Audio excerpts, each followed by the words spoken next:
विकल्प ले। बोल दिया है कि जो भी प्रश्न है वो अगले 1 घंटे में लिखकर मेरे पास पहुंचा दें। मैं कोशिश करूंगा सभी का जवाब दूं। कुछ प्रश्न आए हैं, कुछ और आप भेज सकते हैं। और आपको आज के बाद और प्रश्न पूछने हो तो कभी भी पत्र लिखकर, ईमेल के द्वारा आप प्रश्न कर सकते हैं। मेरा नाम और पता हर किताब में बाहर है, पुस्तक में से पता आप नोट कर सकते हैं, ईमेल है, फोन है, उस पर आप कभी भी प्रश्न कर सकते हैं।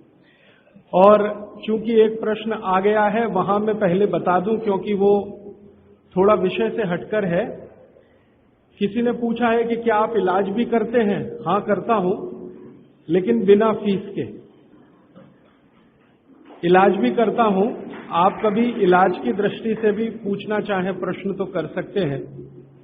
ज्यादा कोशिश मैं आयुर्वेद से करता हूं इलाज करने की, और अगर मैं महसूस कर लेता हूं कि कॉम्प्लिकेशंस कुछ ज्यादा है तो थोड़ा होम्योपैथी की मदद लेता हूं। एलोपैथी को कभी भी टच नहीं करता। अभी प्रदीप भाई ने जो प्रश्न किया वहां से मैं शुरू करूं। भागवत जी कहते हैं कि हमारे शरीर में कुछ वेग हैं, वेग, गति, मूवमेंट, स्पीड, कुछ वेग हैं, और उन वेगों के नाम हैं कुछ। उनके बारे में उनका यह कहना है, एक सूत्र है और उस पर पूरा अध्याय है, एक ही सूत्र पर पूरा अध्याय है। वो ये कहते हैं कि जब ये वेग आए शरीर में तो कभी भी नहीं रोकना चाहिए, कभी भी रोकना नहीं चाहिए। ऐसे कुछ वेग हमारे शरीर में हैं। उनमें से एक है हंसी। अगर आपको सहज रूप से हंसी आ रही है तो बिल्कुल मत रोकिए, खूब जोर से खिलखिलाकर हंसिए अगर हंसी आ रही है। अब आप पूछेंगे ये हंसी आती कैसे है? ये जो हंसी है इसके बारे में भागवत जी ने बहुत विस्तार से व्याख्या की है कि ये शरीर के अंदर कुछ रसों का प्रभाव है। आज की भाषा में हम अगर कहें तो कुछ एंजाइम्स हैं और कुछ हार्मोन्स हैं जिनके चलते ये हंसी आती है। और ये एंजाइम्स और हार्मोन्स शरीर की अलग अलग ग्रंथियों से उत्पन्न होते हैं।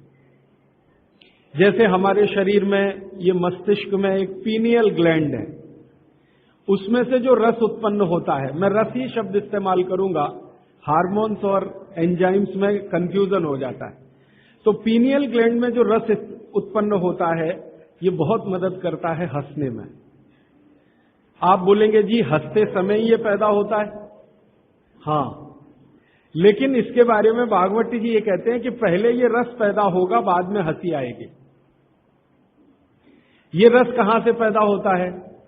तो कहते हैं भावना से। आपकी भावना है तो ये रस उत्पन्न होगा, और ये सेकंड्स में होता है, सेकंड्स के फ्रैक्शन में होता है। कोई भावना आपकी ऐसी बनी, रस उत्पन्न हुआ, तुरंत आपने हंस दिया। तो वो कहते हैं हंसी आए तो कभी भी नहीं रोकना चाहिए। लेकिन आगे का सूत्र है जो बहुत महत्व का है, जबरदस्ती कभी भी नहीं हंसना चाहिए। जबरदस्ती कभी भी नहीं हंसना चाहिए, क्योंकि उस समय जो आप हंसेंगे वो मैकेनिकल हंसी होगी। मैकेनिकल आप समझते हैं, यांत्रिकी, जिसमें रस नहीं होगा, भाव नहीं होगा, आप सिर्फ हंसेंगे। तो कहते हैं बिना भाव और बिना रस की जो हंसी है वो शरीर को कोई लाभ नहीं देगी। अब मैं आता हूं थोड़ा आपको समझ में आए इस दृष्टि से। आजकल भारत में बहुत जगह लाफिंग क्लब्स चलते हैं, आप भी हो सकता है जाते हो। तो लाफिंग क्लब्स में जो हंसी है वो पूरी तरह से यांत्रिक है, मैकेनिकल है। वो कहते हैं मुंह फाड़ के हंसो, हा हा हा हा हा। इसमें न रस है न भाव है। वो कहते हैं हंसते समय रस भी होना चाहिए, भाव भी होना चाहिए। हां, ये जरूर है कि उस लाफिंग क्लब में आपको कोई जोक सुनाकर हंसी आती है, या उन्होंने कोई एक्टिंग की और उस पर आपको हंसी आती है, वो ठीक है। आपको लाफिंग क्लब में किसी ने जोक सुनाया, मजाक किया, आपको हंसी आई तो उसमें रस भी होगा, भाव भी होगा। लेकिन ये मुंह खोल के हा हा हा हा करेंगे, न रस होगा न भाव होगा। तो इससे बचें। क्योंकि इससे तकलीफ आएगी। फिर बिना रस और बिना भाव की जब हंसी आप हंसेंगे तो पेट में दर्द होगा,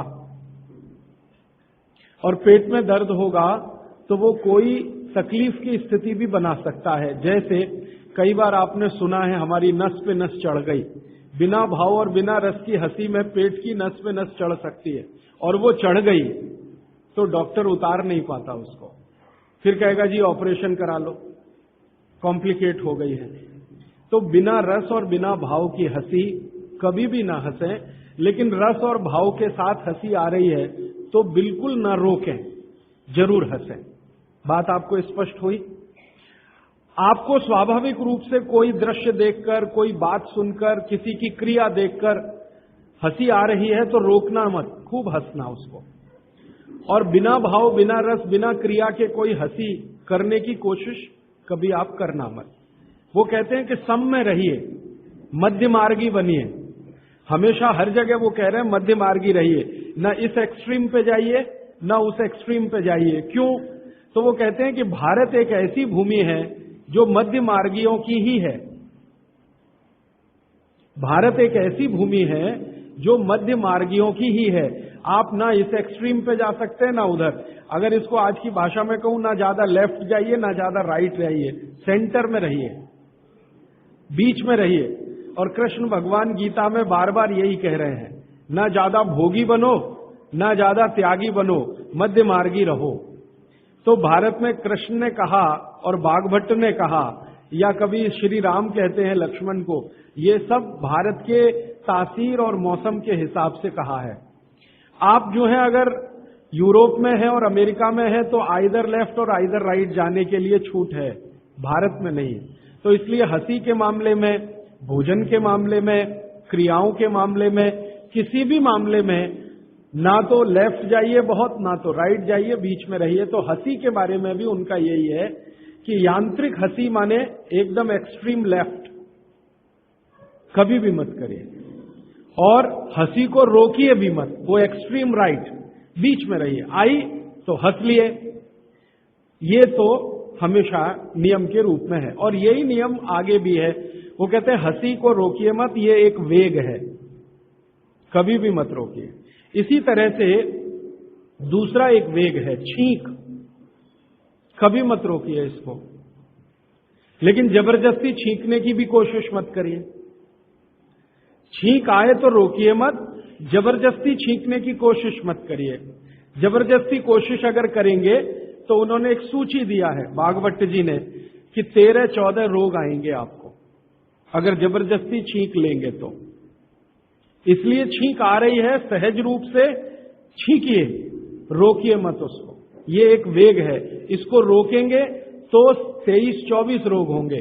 जबरदस्ती छींकने की कोशिश करेंगे तो 13-14 के आसपास रोग होंगे। उन रोगों की पूरी सूची है, आप पढ़ सकते हैं पुस्तक।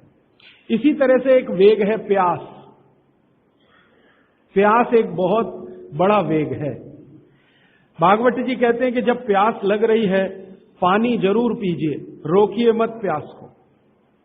लेकिन पीने का तरीका है वो ध्यान रखिए, सिप सिप करके पीना। बहुत तेज प्यास लगे तो भी सिप सिप करके ही पीजिए, जल्दी जल्दी पानी कभी भी पीने की कोशिश मत करिए। और वो कहते हैं कि ये जो जल्दी पानी पीने का तरीका है ना, इसमें से 2 बीमारियां बहुत होंगी। एक जिसको आधुनिक भाषा में कहते हैं हर्निया, भागवत जी ने उसको कहा है आंत का उतरना, आज की भाषा में कहते हैं हर्निया। और दूसरा एक बीमारी है एपेंडिसाइटिस। पानी को जल्दी जल्दी जल्दी जल्दी पीने में ये 2 बीमारियां सबसे ज्यादा है, हर्निया, एपेंडिसाइटिस। और अगर उम्र बढ़ गई है, आपको उम्र बढ़ गई माने 60 वर्ष के ऊपर, और आप पानी इसी तरह से जल्दी जल्दी पी रहे हैं तो हाइड्रोसिल की बीमारी भी होगी, प्रोस्टेट की भी प्रॉब्लम आ सकती है। इसलिए पानी हमेशा पीने का नियम ध्यान रखिए, सिप सिप। लेकिन जब भी प्यास आए तो पानी पीजिए, प्यास को रोकिए मत। एक ही जगह उन्होंने कहा है कि बिना प्यास के पानी पीजिए, वो सवेरे का है। ऊषा पान के पानी की जो बात उन्होंने कही है कि सवेरे का समय, ब्रह्म मुहूर्त का समय, ब्रह्म मुहूर्त हमेशा सूर्योदय से 1.5 घंटे पहले का माना जाता है। तो ब्रह्म मुहूर्त का समय जरूर पानी पीजिए बिना प्यास के। वही एक समय उन्होंने कहा है कि बिना प्यास के पानी पी सकते हैं, बाकी कभी भी पूरे दिन में उन्होंने कहा है कि प्यास लगे तो जरूर पानी पीजिए। बस नियम वही है कि खाने के तुरंत बाद मत पीजिए। अगर खाने के तुरंत बाद प्यास लगी है तो छाछ पीकर, मट्ठा पीकर, दूध पीकर या जूस पीकर प्यास बुझाइए, और 1.5 घंटे के बाद आप पानी पीकर प्यास बुझाइए। तो प्यास एक वेग है, इसको रोकिए मत। नहीं तो क्या होगा, प्यास रोकने से लगभग उन्होंने सूची बनाई है 58 रोग हैं। अगर प्यास रोकी आपने, जब प्यास लगी है और आप नहीं पी रहे हैं पानी, तो 58 रोग आएंगे। इसलिए वो कहते हैं कि ये आप कभी मत करिए। अच्छा, दूसरी तरफ एक बात और कहते हैं कि उषा पान के समय को छोड़कर बाकी किसी भी समय में जबरदस्ती पानी पिएंगे तो भी तकलीफ आने वाली। हर जगह वो कहते हैं मध्य मार्गी रहिए, ना इधर जाइए ना ज्यादा उधर जाइए। तो ये प्यास का एक वेग है। ऐसे हाँ, आगे वो कह रहे हैं कि पानी जब भी पीना हो आपको तो हमेशा बैठ के ही पीजिए। खड़े खड़े पानी पीने को पूरी तरह से निषेध किया उन्होंने। हमेशा बैठ के पानी पीजिए, और बैठने के 2 तरीके सबसे अच्छे हैं। उकड़ू बैठना, गाय का दूध निकालने वाले आसन में बैठना, नहीं तो ऐसे बैठना जैसे मैं बैठा हूं। कुर्सी पे बैठ के भी पानी पीने को मना किया। वो अर्ध बैठने की स्थिति होती है, आप पूरे नहीं बैठते हैं। हाँ, लेकिन कुर्सी पर बैठ के पानी पीना तो मैंने आपको बता दिया कि ऐसे आलती पालती मार के कुर्सी पर बैठ जाइए फिर पीजिए।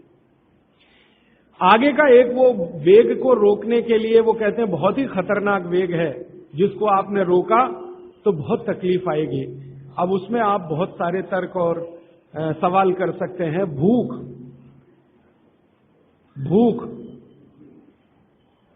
ये भूख एक ऐसा वेग है जिसको अगर आपने जबरदस्ती रोकने की कोशिश की तो इसमें सबसे ज्यादा रोग उन्होंने गिनाए हैं। 103 रोग हैं अगर भूख को जबरदस्ती रोकने की कोशिश आपने की। और वो कहते हैं पहला रोग शुरू होगा एसिडिटी से और आखिरी जाएगा अंतड़ियों का कैंसर, इंटेस्टाइनल कैंसर।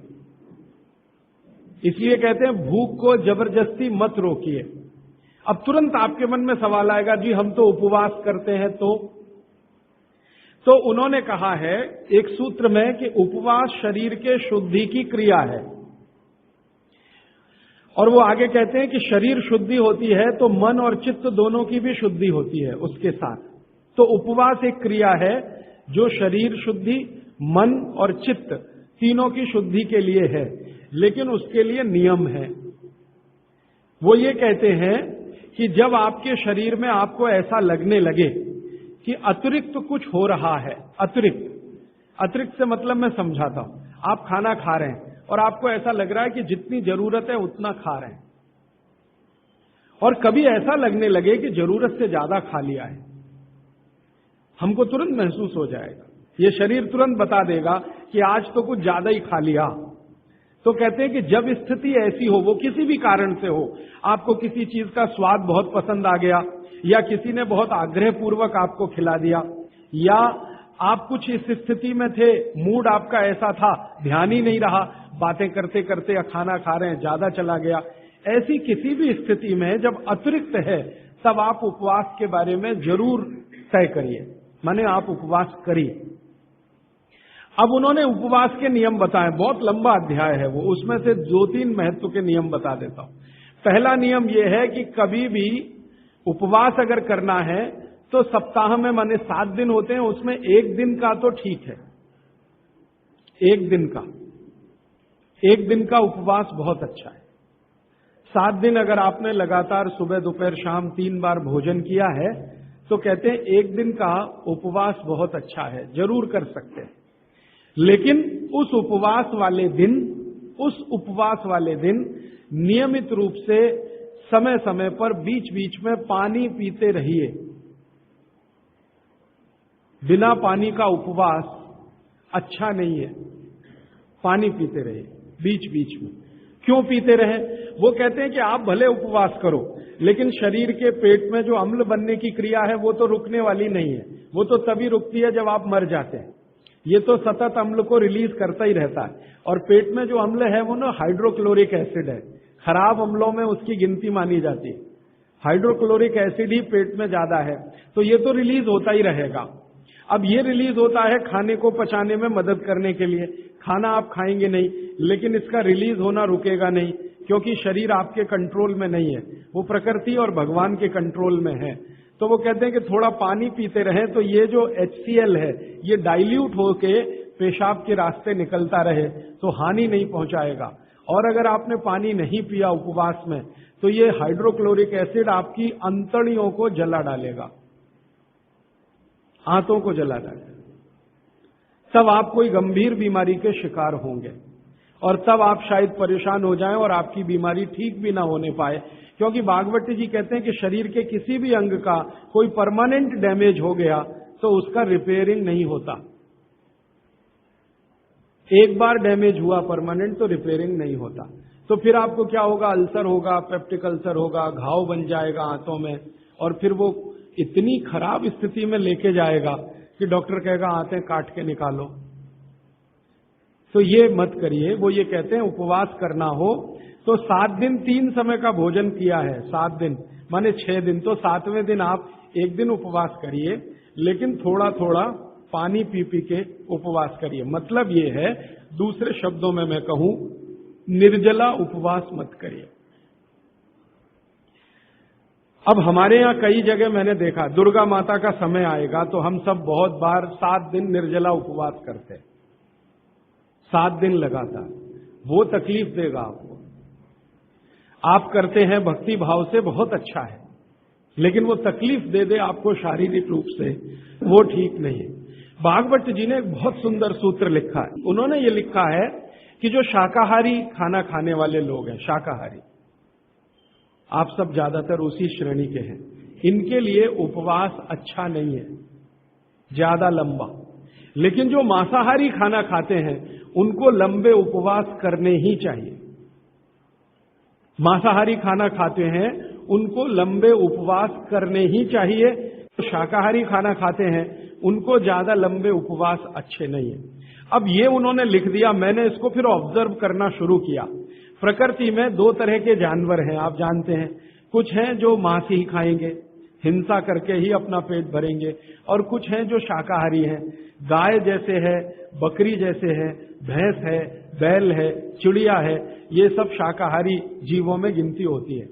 लेकिन शेर है, चीता है, लगड़भग्गा है, लोमड़ी है, कुत्ता है, ये ऐसे जीव हैं जो मांस भी खाते हैं, और कुछ तो मांस ही खाते हैं। जैसे सांप है, बड़े से बड़ा सांप अजगर ले लो और छोटे से छोटा रसल्स, वाइपर या करेत ले लो, ये मांस ही खाते हैं। मेढक को खाएंगे, छिपकली को खाएंगे, केंचुओं को खाएंगे, कुछ ना कुछ ऐसे जीवों को खाएंगे। लेकिन ये बड़े पक्के हैं नियम के। बाघभट्ट का सारा कुछ इन्होंने ही सीखा है। हाँ, अजगर को मैंने बहुत ऑब्जर्व किया, वो एक बार खा लिया, वो कुछ भी खा लेगा। एक बड़ी से बड़ी बकरी को खा जाता है, हाँ इतना खा लेता अजगर, बकरे को खा लेगा। लेकिन खा लिया तो 15 दिन उपवास ही करेगा, 15 दिन उपवास करेगा, 16वें दिन ही दोबारा खाएगा फिर। तो भागवत जी कहते हैं कि नियम ये है कि अगर आप मांस खा रहे हैं किसी भी तरह का, तो आप लंबे उपवास जरूर करें। अब फिर कारण वही है, वो ये कहते हैं कि ये जो मांसाहारी लोग हैं, इनका भोजन जो है ये शरीर के अंदर के जो हाइड्रोक्लोरिक एसिड को रिलीज करने वाली ग्रंथियां हैं, इनको मंद करता है। मांस का जो पाचन है उसमें से जो कुछ भी आपके शरीर को मिलने वाला है, वो आपके शरीर में एसिड रिलीज करने वाली जो ग्रंथियां हैं उनकी क्रिया को मंद करेगा, तो कम निकलेगा, तो वो लंबे उपवास कर सकते हैं। शाकाहारी लोगों के लिए उन्होंने कहा है लंबे उपवास ना करें, और कोई कारण से आप कर रहे हैं तो ये उनकी बात ध्यान में रखें, बीच बीच में पानी पीते रहें। अब आप बोले जी पानी कैसा पिएं, तो उस पानी के लिए 20-25 सूत्र लिखे। जैसे लौंग का पानी पिएं, लंबे उपवास अगर आप कर रहे हैं तो लौंग का पानी पिएं, मूंग का पानी पिएं।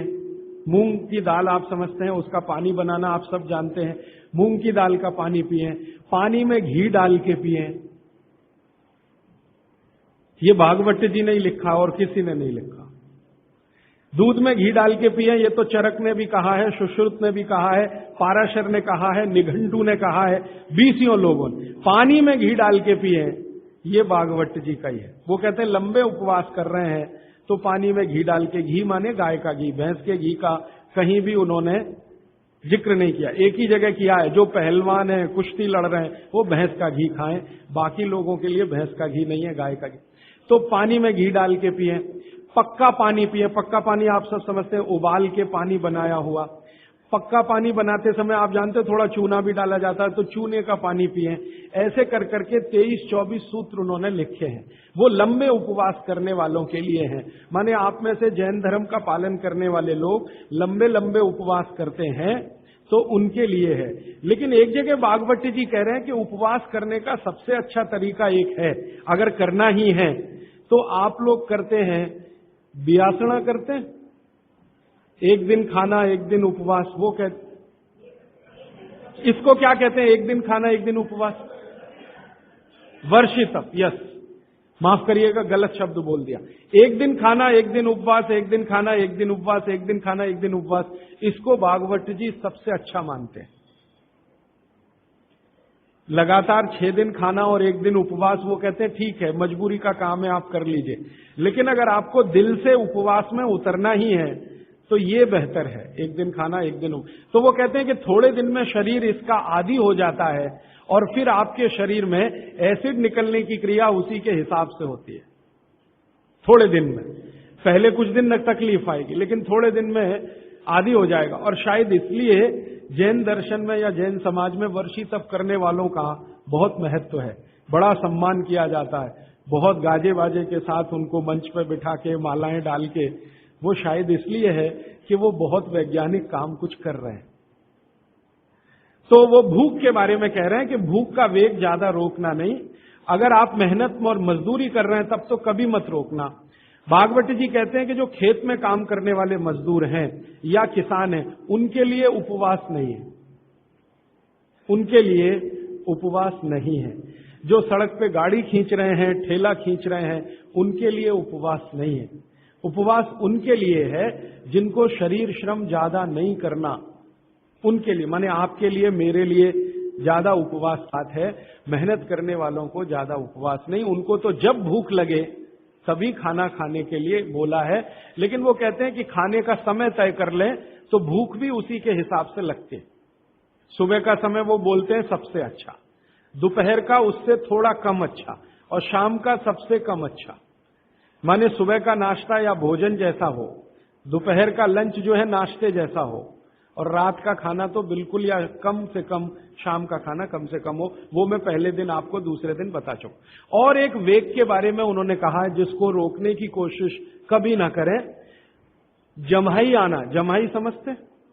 मुंह खोलकर आप जम्हाई लें। वो कहते हैं कि ये जो जम्हाई आने का समय है इसको कभी भी रोके नहीं, ये कभी भी आएगी। ये कब आती है? जब भी आपके, अब मैं आपका आधुनिक विज्ञान इसमें जोड़ रहा हूं। भागवत जी ने जो कहा वो आपको देर में समझ में आएगा, आधुनिक विज्ञान जल्दी समझ में आ जाएगा। ब्लड में ऑक्सीजन की मात्रा जब भी कम हो जाएगी, जम्हाई जरूर आएगी एक्स्ट्रा ऑक्सीजन लेने के लिए। मुंह खोलकर आप जो है जम्हाई लेंगे तो ये एक्स्ट्रा ऑक्सीजन जाने के लिए है। तो वो कहते हैं कि जम्हाई को कभी ना रोकें। ये जो हम कर लेते हैं ना, शर्म आने के लिए जबरदस्ती मुंह बंद करके जम्हाई लेने की कोशिश करते हैं, बहुत खतरनाक। कभी मत करिए, मुंह खोलिए पूरा, क्योंकि आपके शरीर का आपको आदेश आ रहा है। मुंह खोलिए, भरपूर हवा अंदर भरिए, तो ही अच्छा है। और बच्चों को भी वैसे ही सिखाइए। इसमें कोई शर्म करने की बात नहीं है, क्योंकि ये प्रकृति की क्रिया है, शरीर को दुरुस्त रखने के लिए है। जम्हाई जरूर लीजिए। और कई बार हम हाथ रख लेते हैं मुंह पे, ये बहुत ही खराब है, क्योंकि वायु को जाने से आप रोक रहे हैं। वो जम्हाई आ रही है ज्यादा ऑक्सीजन के लिए, शरीर में शुद्ध वायु ज्यादा जाए, इसके लिए जमाई आ रही है, और आपने मुंह पे हाथ रख लिया और फिर जमाई ले रहे हैं, ये बहुत खराब, कभी मत करिए। मुंह खोलकर जमाई लीजिए। हां, फिर एक बात वो ये कह रहे हैं, यहां पर जैन दर्शन की बात बहुत गहराई से समझ। एक जगह कहते हैं कि आपसे ज्यादा ज्ञानी और आपसे ज्यादा तपस्वी लोगों के नजदीक बैठे हैं तो दूर जाकर जमाई लीजिए। माने इसको मैं ऐसे समझाऊं, किसी महाराज साहब के पास बैठे हैं जो दोनों ही स्थिति में आपसे ज्यादा तपस्वी भी हैं और ज्ञानी भी हैं, तो उनके पास बैठ के जमाई कभी मत लीजिए। आप उठ जाइए, कहीं दूर कोने में चले जाइए, हैं? हाँ, लेकिन वेग बंद हो तो उसके लिए फिर दूसरा है, वो मजबूरी का है कि जेब से रूमाल निकालिए, कोशिश करिए, क्योंकि आपकी जमाई उनको तकलीफ करने वाली है। आप जब, ये तो आप जानते हैं प्रकृति का नियम है कि जितनी ऑक्सीजन लेंगे उतनी कार्बन डाइऑक्साइड तो निकलेगी, नहीं तो स्पेस बनेगा नहीं ऑक्सीजन के लिए। तो आपकी जो कचरा वायु है वो महाराज जी को क्यों दे रहे हैं? क्योंकि आपकी कार्बन डाइऑक्साइड महाराज जी की तुलना में बहुत कचरा है, क्योंकि सब तरह के कुकर्म आप करते हैं।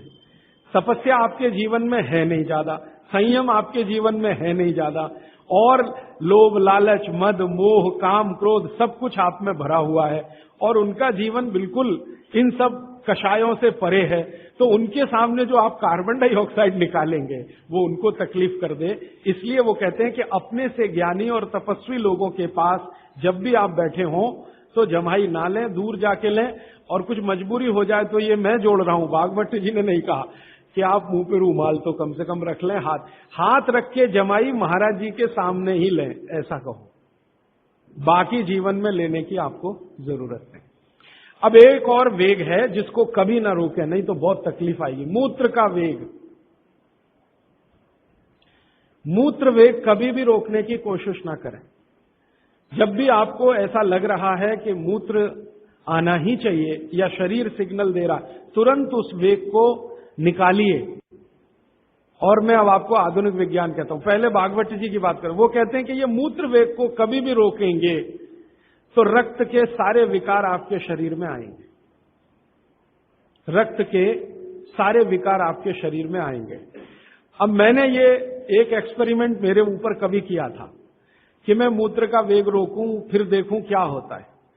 तो तुरंत मैंने महसूस किया कि शरीर पे दबाव बढ़ गया, प्रेशर बढ़ गया शरीर पर, शरीर के हर हिस्से पर प्रेशर बढ़ गया। फिर मैं तो मरीज का इलाज भी करता हूं, तो बहुत मरीज मेरे पास ऐसे आते हैं जिनको पेशाब नहीं आ रही है। तो सबसे ज्यादा तड़प उनकी जिंदगी में मैंने तभी देखी है जब उनकी पेशाब रुक जाती है, मूत्र रुक जाता है। तो कहते कुछ भी करो, ये रिलीज करो, क्योंकि ये रोकना ठीक नहीं है। इसलिए मूत्र के वेग को नहीं रोकें। इसमें हर तरह से दबाव शरीर पर पड़ेगा, सब तरह की ग्रंथियों पर दबाव बढ़ेगा, रक्त पर दबाव बढ़ेगा, हर तरह से दबाव बढ़ेगा। तो मूत्र को रोकने की कभी भी कोशिश ना करें, जब आए तब जाएं। अब आपके मन में एक प्रश्न आ सकता है कि जी बार बार मूत्र आए तो, हर 10 मिनट में आए, हर आधा घंटे में आए, और 1-2 बूंद आए फिर नहीं आए, 1-2, तो आप समझिए कि कोई बीमारी के शिकार हैं आप। अगर खुलकर पूरा मूत्र आ रहा है तो कोई चिंता की बात नहीं है, लेकिन रुक रुक के आ रहा है, 2-3 बूंद आया फिर रुक गया, फिर 2-3 बूंद आया, तो आप बीमारी के शिकार हैं। तो ऐसी स्थिति में आप किसी विशेषज्ञ की मदद लें। वो जो 15% वाला हिस्सा है ना, वो यही है। ऐसी स्थिति में किसी विशेषज्ञ की मदद लें और वो आपको मदद कर दे मूत्र को निकालने में, तो बहुत अच्छा है। दवा की मदद से, औषधि की मदद से ये बहुत आसान है, बहुत संभव है, बहुत आसान है, बहुत संभव है। अब थोड़ा आगे बढ़ें। इसी तरह से वो कहते हैं मल का वेग कभी न रोकें। मूत्र है, मल का वेग कभी न रोकें। अगर आपको ऐसा लग रहा है कि टॉयलेट जाने की इच्छा है तो जरूर जाइए, सोचिए ही मत उसके बारे में। आप बोलेंगे जी कोई परिस्थिति ऐसी है, मैं ऐसा मानता हूं कि अब ऐसी कोई परिस्थिति है नहीं। ट्रेन में सभी जगह टॉयलेट रूम्स हैं, हवाई जहाज में सभी जगह टॉयलेट रूम्स हैं, आपके घर में तो है ही, यहां जहां भी बैठे हैं वहां है। हो सकता है सड़क पर चलते समय तो सरकारों ने कई जगह बनाए हैं, माने कोशिश करिए कि वो रोके नहीं उस वेग को। आप अगर है ऐसी इच्छा तो जरूर जाइए, जरूर जाइए। फिर आप कहेंगे जी फिर वही मूत्र वाली स्थिति है, बार बार टॉयलेट आती है तो भागवत जी ने कहा है कि